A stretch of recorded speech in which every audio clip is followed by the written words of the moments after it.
आरक्षण नहीं तो गठबंधन नहीं, और गठबंधन नहीं तो वोट नहीं। और हम तो उस कुल खानदान के लोग हैं कि हमारे पास नाव है, कभी हमारे नाव से श्री रामचंद्र जी को पार लगाए थे।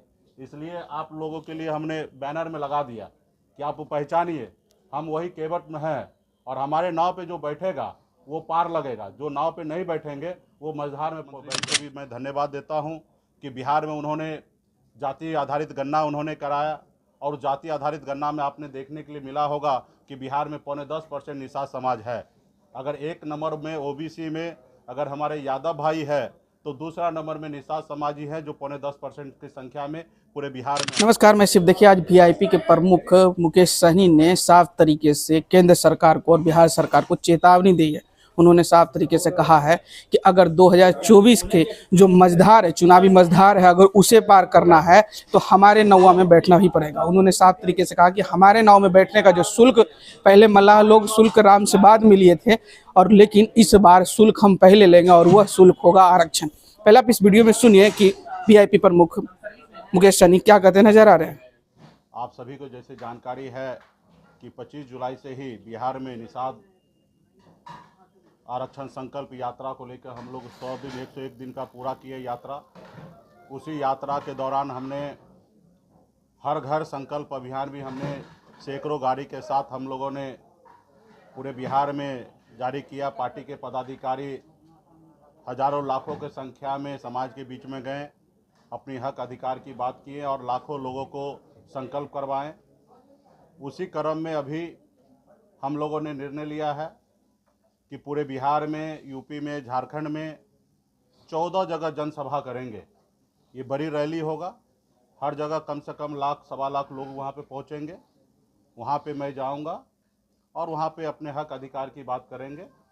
और वो रैली जो है 29 तारीख से चालू होगा। में 14 रैली होना है, एक दिन में 2 रैली होना है, और लगातार एक हफ्ता तक रैली चलेगा, जहाँ पे लाखों निषाद वहाँ पे पहुँचेंगे और वही संकल्प दोहराया जाएगा कि अपने हक अधिकार के लिए लड़ाई लड़ना है, अपने पार्टी के साथ रहना है, अपने बच्चे के भविष्य के लिए लड़ाई लड़ना है। और मेरी लड़ाई वही है, आरक्षण नहीं तो गठबंधन नहीं, और गठबंधन नहीं तो वोट नहीं। और ये निश्चित तौर पे ये जो स्लोगन है ये भारत सरकार के लिए है, क्योंकि हमारी लड़ाई जो है भारत सरकार को ही आरक्षण पूरा करना है। क्योंकि बंगाल में निषाद को आरक्षण मिल रहा है, सभी उपजाति को, बीन बिल्दार नुनिया मल्लाह को, सबको आरक्षण बंगाल में मिल रहा है। दिल्ली में निषाद के सभी उपजाति, बीन बिल्दार नुनिया मल्लाह को आरक्षण मिल रहा है, लेकिन बिहार में या झारखंड में, उत्तर प्रदेश में नहीं मिल रहा है। तो मेरा मानना है कि देश एक है, देश के प्रधानमंत्री एक है, देश के गृह मंत्री एक है, देश का संविधान एक है, फिर हमारे साथ कहीं ना कहीं भेदभाव हो रहा है। 75 साल से लोगों ने हमें यूं ही वोट लेते रहा, हमें बेवकूफ़ बनाते रहा। तो हम लोगों ने हक अधिकार के लिए लड़ाई लड़ते लड़ते, संगठन के माध्यम से लड़ते लड़ते अभी हमने पॉलिटिकल पार्टी भी बना लिया है। और आपने देखा कि किस तरीके से चढ़ाव उतार हो रहा है। अभी माननीय मुख्यमंत्री जी को भी मैं धन्यवाद देता हूं कि बिहार में उन्होंने जाति आधारित गणना उन्होंने कराया। और जाति आधारित गणना में आपने देखने के लिए मिला होगा कि बिहार में 10.25% निषाद समाज है। अगर एक नंबर में ओबीसी में अगर हमारे यादव भाई है, तो दूसरा नंबर में निषाद समाजी है जो 10.25% की संख्या में पूरे बिहार में है। तो और अति पिछड़ा में 36% हमारे पास संख्या है। तो निश्चित तौर पे आने वाले समय में वोट से ही सारा परिवर्तन होता है। बाबा साहब भीमराव अंबेडकर ने कहा था कि अब रानी के पेट से जो बच्चा जन्म लेगा, जरूरी नहीं कि वही राजा बनेगा, अब राजा वो बनेगा जिसके पास वोट होगा। तो वोट हमारे पास है, गरीब जनता का वोट से ही देश का प्रधानमंत्री चयन होता है, और गरीब जनता के वोट से ही राज्य में मुख्यमंत्री बनता है। और 10% वोट हमारे पास है। जब भी मौका मिला बिहार में सभी पॉलिटिकल पार्टी को हमने दिखाया, चाहे वो सहरसा में सिमरी बख्तियारपुर में उपचुनाव लड़कर 25,000 वोट लाना हो, या हमने बोछा में लड़के लिया, या कुरहनी में चुनाव लड़कर 10,000 वोट आया। तो हमने हर पॉलिटिकल पार्टी को दिखा दिया कि निषाद का वोट जो है वो अभी कैडर बन चुका है। जैसे कभी मायावती जी के साथ हुआ करता था कि हर हाल में वो उसके लिए एक ही नज़र आता था, हाथी। तो उसी तरीके से आज बिहार में हर एक निषाद परिवार में जाइएगा, निषाद समुदाय में जाइएगा, वहाँ पे एक ही आपको देखने के लिए मिलेगा कि हमारा नाव छाप है, हमारा चुनाव चिन्ह, हमारा नेता है, हमारी पार्टी वीआईपी है, विकासशील इंसान पार्टी। तो मजबूती से लोगों के बीच में हम लोग जा रहे हैं, काम कर रहे हैं।